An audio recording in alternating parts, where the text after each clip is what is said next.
Dito na tayo sa Kebyang Tunnel Saudi Edition. Kebyang Tunnel Saudi Edition.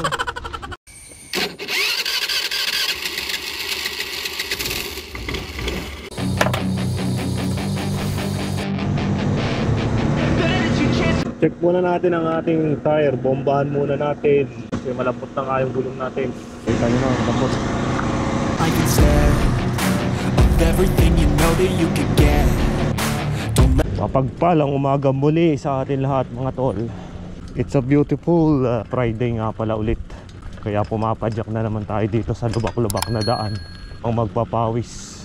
Ngayong araw nga pala ay September 8, 2023, Friday. At ang oras na nga natin dito 5:50 ng umaga na. Pero medyo madilim pa nga kumpara ng mga nakaraang buwan. Dati 5:30, mga gantong lang siguro yung liwanag niya. 5:30 ng umaga. Ibig sabihin nga pala niyan, humahaba na yung ating gabi. Ibig sabihin niya, magsisimula na yung winter, yung taglamig dito sa Saudi. Kaya medyo late na sumikat yung araw kasi nga nagbabadya na ang taglamig na panahon kasi bare months na.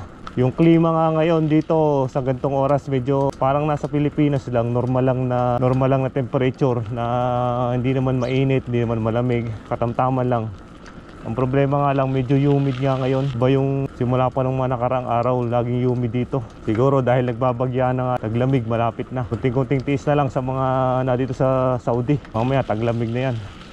Kasi marami dumadaan sa mga lubak-lubak na daan dito. Sabi nga na iba, kala nila sa Pilipinas lang may lubak, pero meron din dito. Kitang-kita nyo naman.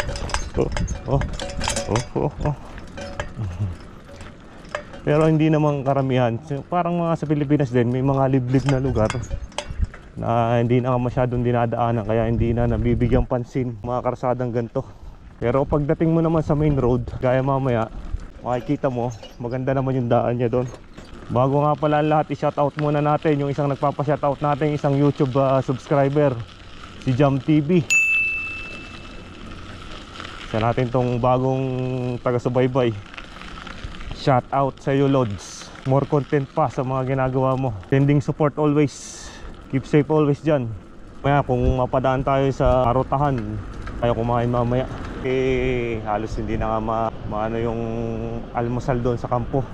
Nakakaumay na. Bukod sa nakakaumay, walang kalasa-lasa. Ganun kasarap ang pagkain dito. Pag hindi ka magluto, hindi ka makakatikim ng masarap-sarap. Sabi nga nung iba sa mga post, itlog nga lang daw yung dinadayo dito, tsaka Indomie. Noodles yun, yung Indomie. Kaya bilang OFW, kailangan mas matatag ka talaga. Isipin mo lang yung para sa pamilya mo. Kaya ka narito ay para sa pamilya mo, na mabigyan sila ng magandang nabukasan. Makikita nyo naman, isa ito sa mga main road dito. Asfalto, maganda ang daan. Dito masarap pumadyak kumpara dun sa kaninang daan natin. Kitang-kita nyo naman, malinis ang maganda dito ang daan kasi highway to. Medyo mahangin lang kaya parang mahirap pumadyak. Balitang GoPro nga muna tayo mga idol. Dahil nga September na ngayon, inabangan ng GoPro community ang paglabas ng GoPro Hero 12. Kamakailan nga nung September 6, lumabas ang bagong modelo ng GoPro. Ito ang GoPro Hero 12 Black. Kung saan ang Hero 12 na to, yung battery niya naging enduro battery na. Umaabot ng 70 minutes recording, 5.3K 60 fps na setting. Ibig sabihin isang oras 10 minuto umaabot ang full recording. Nakamataas na kalidad ng setting ng camera. Parang pagod agad tayo dito Sinabi din sa website na to, meron na siyang 8 times slow-mo, which is 2.7K na may 240 fps. Ibig sabihin, pakaganda nitong gamitin sa mga slow motion. Mas in-improve na ng Hero 12. Hirap nga dito salubong ang hangin Dito nga lang tayo dumaan sa gilid. Mabibilis ang sasakyan, kaya tamang gilid lang tayo. Ang hirap nga pala magsalita pagka nagbibisikleta. Hindi ganun ka hingal na hingal yung pakaramdam natin. Hirap magsalita. Saan takbo? Diretso ka? Baka diretso din? Baka diretso? Oo. Mahangin ngayon Kanina mainit-init na Sige, unahan na kita. Pumunta doon. Yung malapit na sa karsada. Nakita nga natin tol si Dong Richard. Nagja-jogging siya tuwing Biyernes. So yan, sa mga malapit na magugupit natin, doon tayo nagpapagupit lagi. Kaya mamaya magpapagupit tayo. Kasi 3 buwan lang hindi tayo nakakapagpagupit dito. Jogging lang din siya. Tanggal ano din, palakas ng katawan. Ang hirap pumadyak talaga. O hindi lang tayo sanay ulit pumadyak. Mapapansin nyo mga tol, yung setting natin ng GoPro ngayon ay 1080 30 fps lang muna. Kung nung nakaraan 24 fps tayo, ngayon ano lang tayo, 30 fps tinasa natin. Ang lakas kasi ng hangin, nasa lubong natin yung hangin. Ang bigat pumadyak. Para tayong maahon sa bundok. Grabe yung ahon.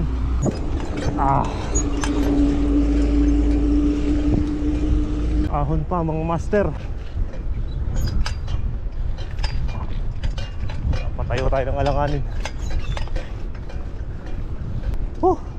Mas lumakas pang hangin dito. Grabe yung lakas ng hangin dito. Makikita nyo, ito na yung yan na yung highway sa ano, main road. Tayo dumaan sa may shortcut. Ahon na naman tayo. Ahon.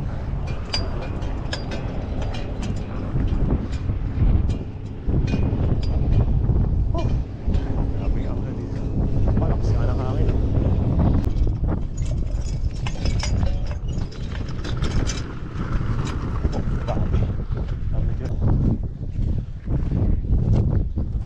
At tayo na nga mga tol, narito na tayo sa Kabyang Tunnel Saudi Edition. Kabyang Tunnel Saudi Edition. Dito tayo ngayon nag-ride para kahit paano na bisita natin ang Kabyang Tunnel dito. Medyo malambot nga lupa dito. Hindi na kumpak ng ayos. Pag umulan, gumuguho. Ito nga pala ang bike lane dito sa Saudi. Kitang-kita nyo naman. Ito yung pinaka bike lane dito. Ang lawak-lawak na, wala pang dumadaan. Ito ang bike lane. Tapos yun ang main road. Nakita nyo naman, doon dumadaan ang mga sakyan dito. Bike lane lang to. Kaya kitang-kita nyo, ang lawak dito. Sana all na lang. Mapapasana all ka na lang. Kaya log na tayo dito. Safe na safe dumaan ng mga sasakyan. Kasi ito nga lang yung bike lane dito. Napakalawak na bike lane. Grabe yung pagod nga natin kasi iba yung padyakan sa lubong ang hangin.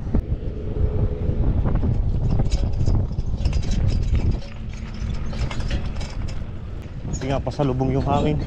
So dito lang medyo lubak na daan. So muna tayo dumaan. Shortcut din. Nakita nyo naman ang kabayo, vice ganda. Nakita nyo naman madaming kabayo dito. Wag lang sana tayo habulin ng aso kasi patay tayo diha. Yan, makikita nyo ang mga kabayo dito.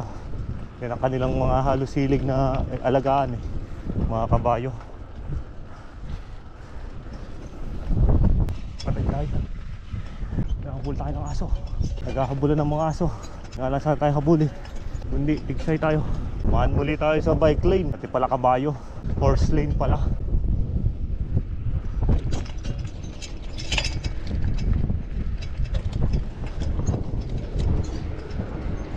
Makikita nyo nga mga tol, ito yung daan dati sa papuntang Nosol Camp, which is dating kampo ng ARCC.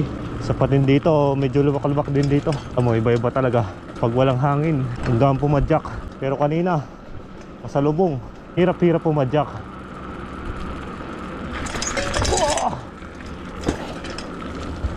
Grabe yung lubak, pero kayang-kaya pa rin ng bike natin yan. Ano man lubak dito, kasi steel is real. Kaya nga matibay ang bakal. Napakatibay na isang elemento. Gulong lang talaga ang bibigay dito.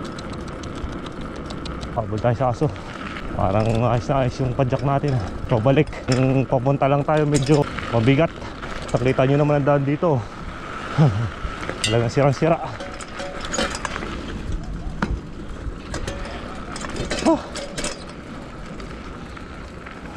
Wasak na wasak ang daan.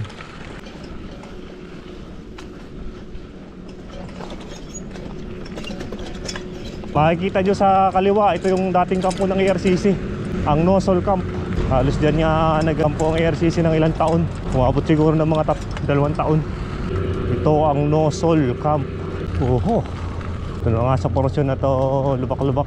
Mga daan, bakan.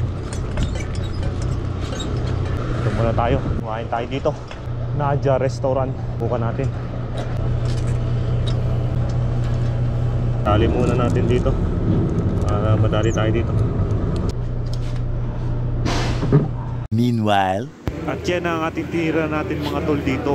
Yan ay ang paya o ang paa ng kambing at saka ang paruta na may itlog. 2 hours later. At makalipas nga ang ilang oras ay natapos na natin kainin at kitang-kita nyo naman na ubos natin yung ating pagkain dito. Wala tayong sinayang na kahit konti dito. Kaya ubos na ubos. Kaya naging resulta ay busog na busog nga din tayo. Yun o, katatapos lang nating almusal nga doon sa Nadia Restaurant. Uwi na naman tayo ngayon. Halagang 14 real, busog na naman tayo. Yun nga ay yung paya, yung kambing, paa ng kambing. At saka tinapay na may itlog. Yun yung ating tinira doon sa restaurant na yun. Sa halagang 14 real, nakita nyo naman, busog na busog. Tapos may bumili pa tayo ng pangulam natin. Yan nga pala, yan yung ating binili. Manok pa rin. Drumstick at saka chicken wings yung nabili natin. Pabalik na naman tayo ngayon sa kampo dahil mainit na ngayon. Dahan-dahan lang tayo kasi busog tayo ngayon eh. Kaya slow lang. Okay, dito nga lang muna tayo tumambay. Nagpahugog ng konti kasi busog na busog nga tayo. Dito sa isang park dito sa Abkik. Pinakita nga tayo mga tol, mga camel. Subukan nating lapitan to. Huwag na lang sana tayong kakabulin. Yan ang camel. Dami pa dyan sa paligid. Lapitan natin. Habol kaya to. Yan ang camel. Yan ang ating camel. Huwag na sana tayong kakabul. Ayun na nga, pauwi na tayo. Kapatigilan tayo kasi minakita tayong mga camel sa paligid yan. Yan natin nilapitan. Baka habulin tayo eh. Kaya konting tingin lang natin sa kanila. Pauwi na tayo. Keep safe to all.